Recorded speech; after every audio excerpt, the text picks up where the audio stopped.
So I'm at this conference in Black Mountain, North Carolina, and I felt like the odd man out. Everybody there was well educated, especially the speakers. We're talking like lots of like advanced degrees, and then there was me.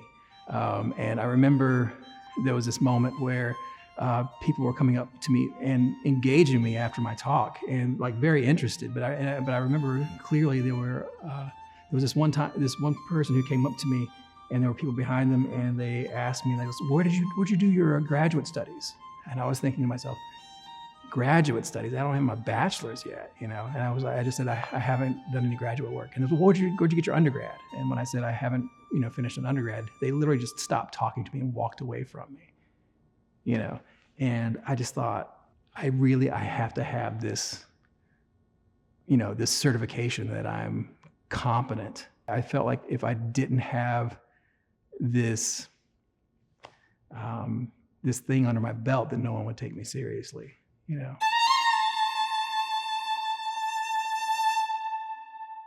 I didn't want to go to college. I should start that way. I was anxious. This was new for me. I am the last of 8 and the only one who attended college. It was a natural progression. I was going to go away. I was going to live in a dorm and grow up. It was a very emotional and anxious time, but I was very excited to be going to college and having that opportunity. A child of 2 immigrants who really emphasized the importance of education. My parents, being refugees from the Vietnam War, the only thing that they really instilled in me was that education is the most important thing to be successful in America. So the ability for you to go to college and to get an education is how you're going to be successful here.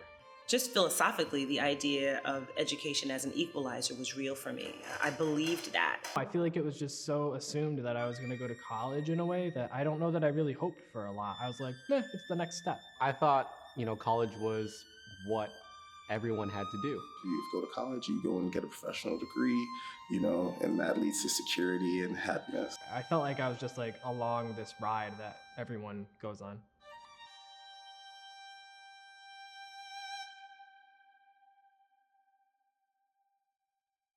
I think I was aware of the debt that I was going into, but I felt really hopeful.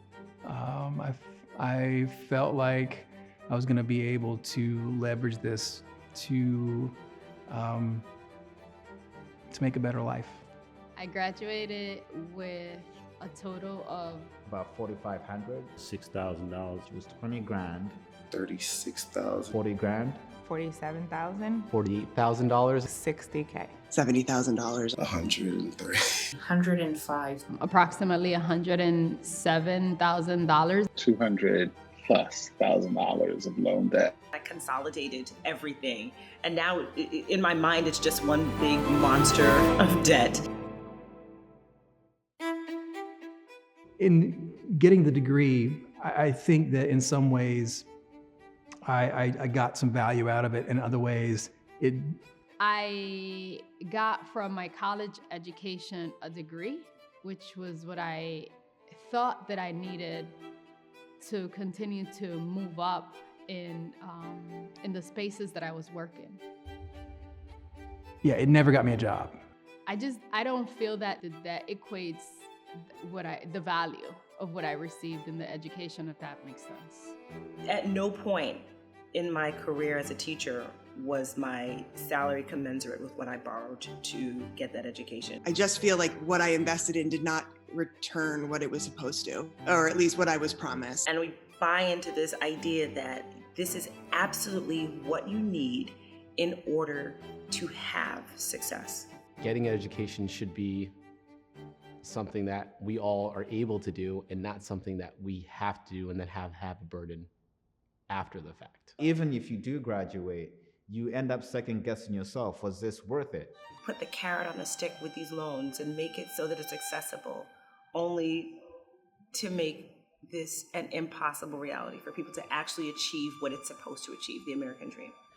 In all aspects of my life, this debt, no matter how much I can pay per month, is still going to be something that I feel like I'm going to have 65 when I'm 70, when I'm 75, and it shouldn't feel like that.